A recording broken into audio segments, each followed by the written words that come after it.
সকালে বের হয়েছিলাম যেহেতু বর্ষাকাল আর বর্ষা হলো যে ফাঙ্গিদের জন্মানোর সময়।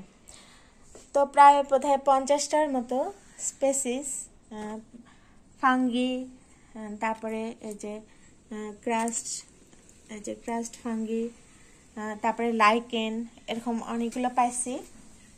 এই যে এগুলো সেলফ বা ক্রাস্ট, এগুলো ক্রাস্ট। আর এই যে গ্যানোডার্মা কার্টিসির এই যে এরকম লম্বা যে একটা ঠেলাগাড়ির মতো অংশ থাকে, এই যে এটা হলো গ্যানোডার্মা কার্টিসি, এই যে এটা বড়টা। তারপরে আর যেহেতু অনেকগুলারই নাম বের করতে পারিনি এখনো। তারপরে এই যে মোষ, তারপরে লাইকেন, এই যে এখানে শ্যাগি ইনকাপ, এই যে শ্যাগি ইনকাপ, এই যে তারপরে এখানে যে আরো অন্যান্য সব ফাঙ্গিদের দেখতে পাচ্ছেন।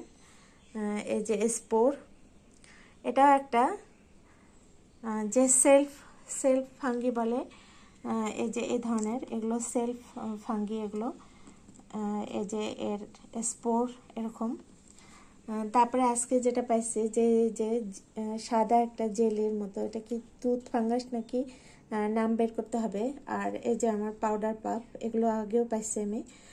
পাউডার পাফের এই যে স্পোর, এই যে স্পোর পাউডার পাফের ভিতরে যে কালো হয়ে গেছে, যে স্পোর দেখতে পাচ্ছেন। আর এগুলো সাদা বেশ নরম এগুলো ফাঙ্গি। আর এটা তো টার্মাইট, যেটার শিকড় যে হচ্ছে যে উইয়ের বাসা পর্যন্ত যায়, মানে উইয়ের বাসা থেকে এটা জন্ম নিয়ে পরে আর কি উঠে আসে মাটির উপরে। তারপরে এগুলো যে ব্রাকেট ফাঙ্গি আছে এখানে। তারপরে যে ইয়ার জেলি ফাঙ্গিগুলো আছে এই যে। তারপরে যে আরেকটা পাইছি যেটা যে এরকম, এটা কোরালের মতো, আবার কিছুটা যে হাত মানে আঙ্গুল বের হয়ে আসছে সেটাই নাকি এই যে এখানে। তারপরে হলুদ, এই যে ফ্লাওয়ার ফুলের টবের মতো ফাঙ্গি।